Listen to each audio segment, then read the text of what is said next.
Hello, I'm D.W. Brown, and I'm an acting teacher, and I want to talk today about taking in the bomb. It's a very important thing for an actor to be emotionally related to their circumstances, the circumstance of importance that's happened before the scene, and what are the events that happen during the scene.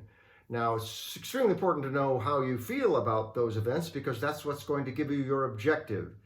If the circumstance is my wife wants a divorce and I'm extremely upset about it because I've been such a terrible husband, it might drive me to the objective to beg her to take me back. If I feel betrayed and enraged, however, my objective might be to seek revenge, to punish her.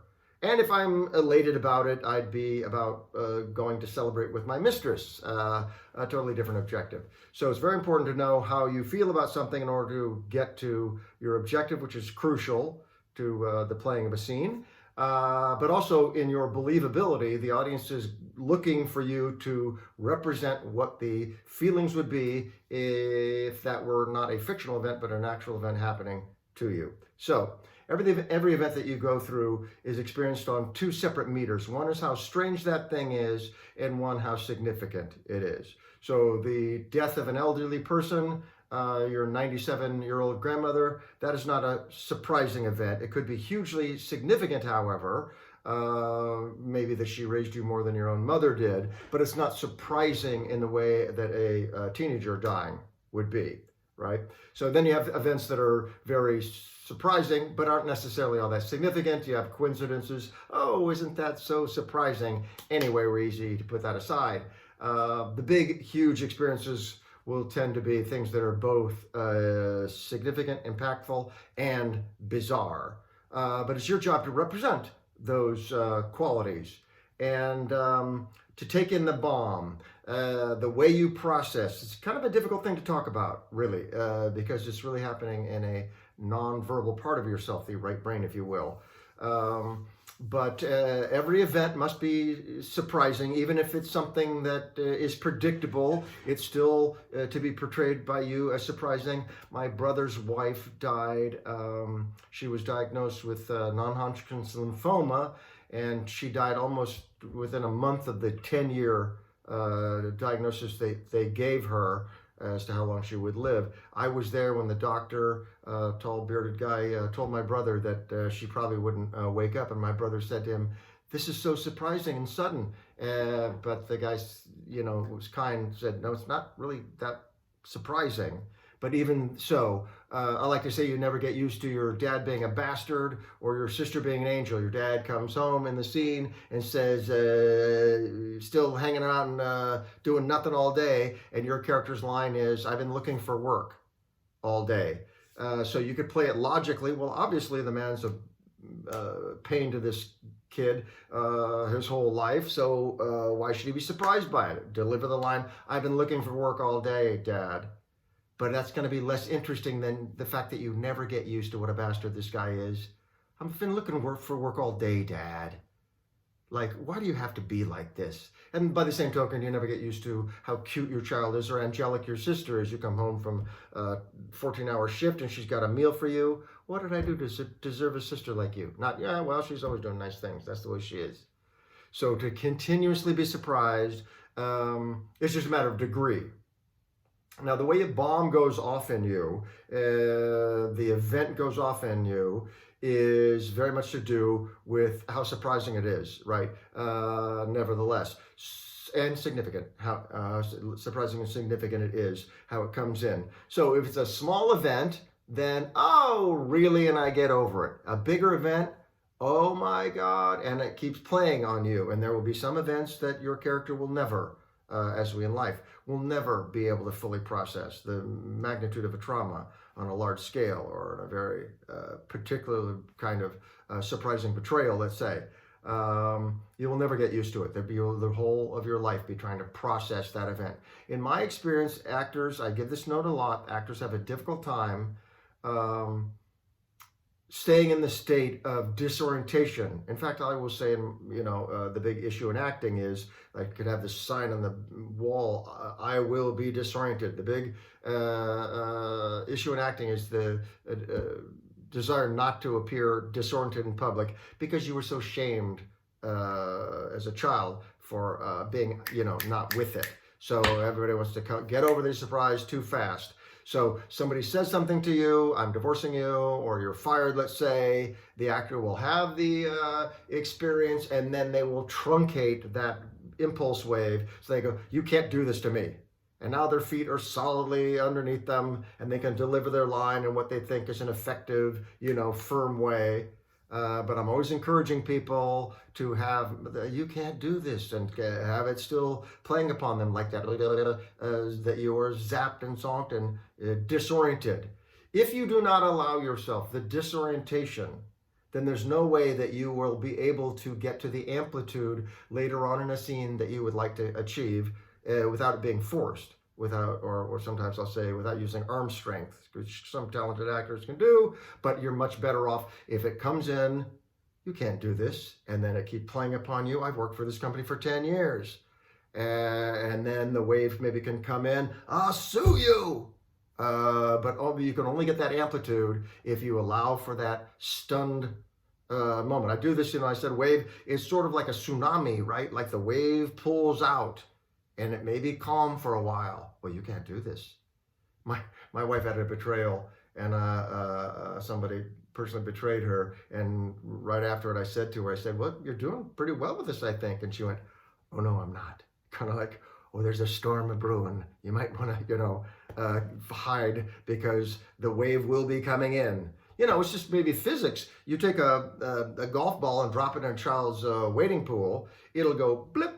You take a bowling ball and drop it into a child's wading pool, it goes thump, and the water moves out, and there's this hole there for a while, and then the water comes back, kaboom. So you would like to have that kaboom happen, where you get some amplitude and hit a nice exciting note as a performer. You can't do this, right? As I say, you won't be able to do that if you don't allow yourself to be stunned.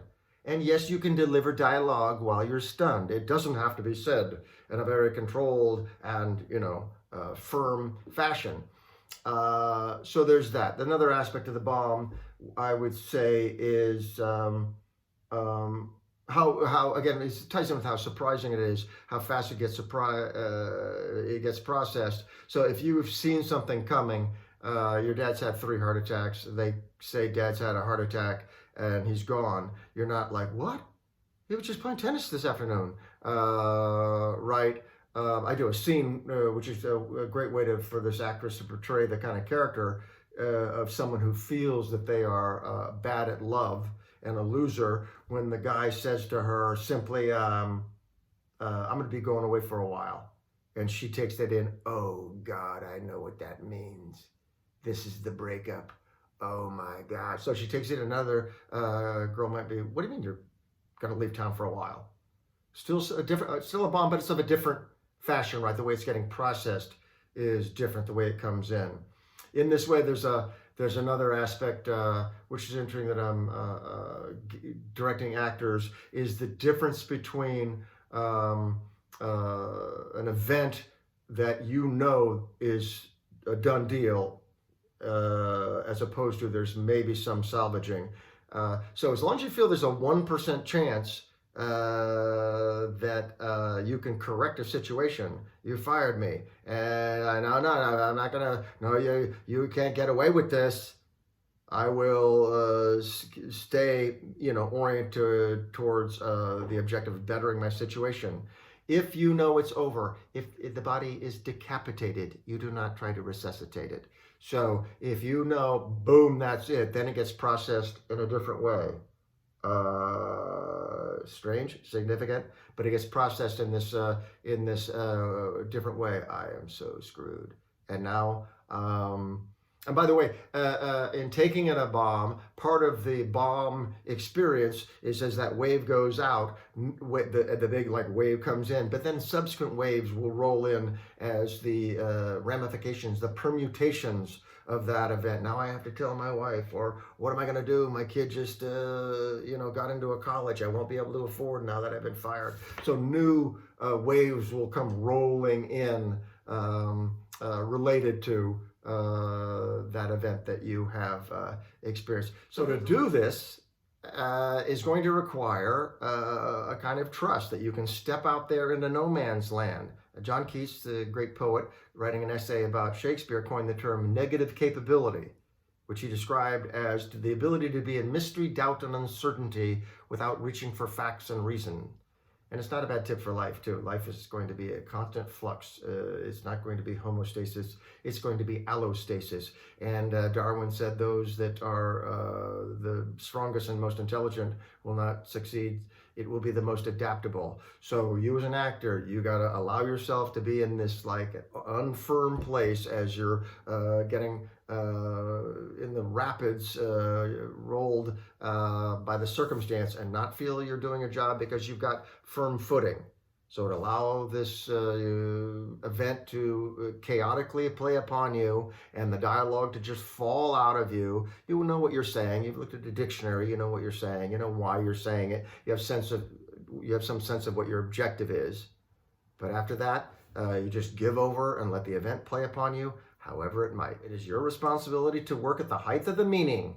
Absolutely fill it in to the height of the meaning. That's why people are watching these fictions, not to watch people compartmentalizing and disconnecting like they do in life, but they go to you to watch you live through this fiction, to give them the feeling of, oh yes, that's what it's really like. I would not allow myself to go through the feelings. But yeah, when your mom is cold to you, it is like a knife in your heart.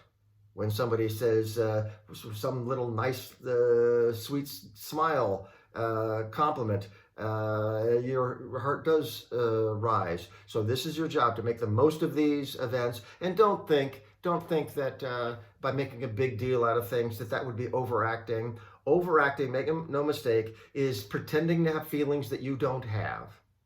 So if I'm pretending to be angry, that's what you call overacting. Well, there's another kind of overacting. That's what you think of as bad method acting, where somebody might have real feelings and they might have real tears, but they're not seeking an objective. It seems a little bit like self-generated, and maybe there's muscular tension associated with that, and you might call that overacting too. But making a big deal out of things, filling things in at the height of the meaning, is not overacting. The worst, it might distort the material. It might make something appear comic. But pretty much it's going to, the worst would be that they thought of you as neurotic. And hey, we love watching neurotic characters. And we are. All of us. Really? Aren't we? Neurotic. So fill it in, no matter what. That's your job when you take in the bomb.